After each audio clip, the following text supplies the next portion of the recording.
अ, अभी हम आज आपको इंग्लिश का काम करवाएंगे। पेज नंबर है 3।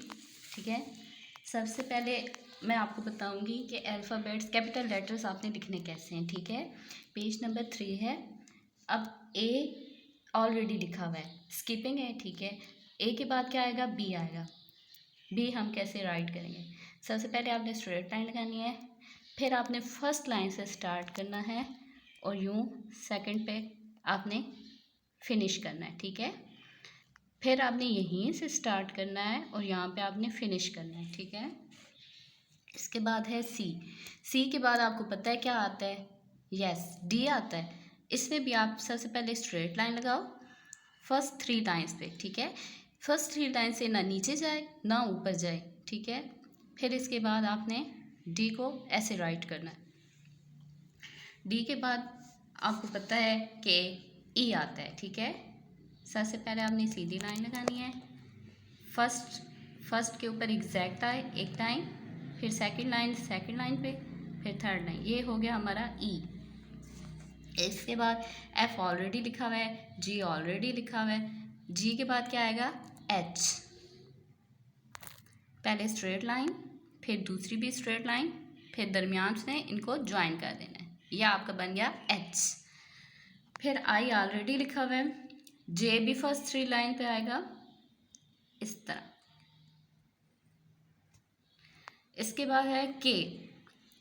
फर्स्ट 3 लाइन्स पे पहले स्ट्रेट लाइन लगाओ, फिर यहाँ से स्टार्ट करो और सेकंड लाइन पे ख़त्म, फिर सेकंड लाइन से स्टार्ट करो, थर्ड पे ख़त्म। यह आपका क्या बन गया?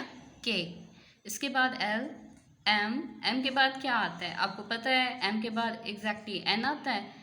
फर्स्ट 3 लाइन्स पे आपने स्ट्रेट लाइन लगानी है। ठीक है, फिर यहीं से आपने स्टार्ट करना है, थर्ड लाइन पे ख़त्म करना है और यहाँ से फिर स्ट्रेट लाइन। ये बन गया आपका एन। ठीक है, इसके बाद है ओ।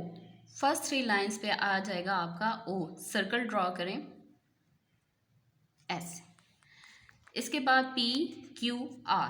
क्यू के बाद आर आता है। ठीक है, स्ट्रेट लाइन लगाएं। बी की तरह जैसे हमने यहाँ पे बनाया था उल्टा खा, यह आपने बनाना है इस तरह। सही है, और यहाँ से ऐसे आप लगाते हैं। R S T, straight line लगाएं, फिर ऐसे। Capital letters mostly first 3 lines पे ही आते हैं, ये आपको बात पता होनी चाहिए। फर्स्ट 3 लाइन से ना आपने नीचे जाना है ना ऊपर जाना है। टी के बाद क्या आएगा? यू। इसके बाद वी डब्ल्यू। सबसे पहले स्ट्रेट लाइन लगाएं, फिर यहाँ से स्टार्ट करें, ऐसे करें, फिर यहीं से स्टार्ट होगा और फिर ऐसे। इसका एक दूसरा तरीका भी है कि आप पहले ए की तरह बनाओ, फिर यहाँ से स्ट्रेट लाइन लगाओ और यहाँ से स्ट्रेट लाइन लगाओ, फिर एक्स वाई। सबसे पहले ये स्लैश की तरह टेढ़ी लाइन लगाएं, फिर यहाँ से इसको ऐसे ज्वाइन कर दें। ये भी फर्स्ट 3 लाइन्स पे आएगा। जी जेड, पहले स्ट्रेट लाइन लगाएं, फिर थोड़ी टेढ़ी और फिर इसको फिर स्ट्रेट लाइन।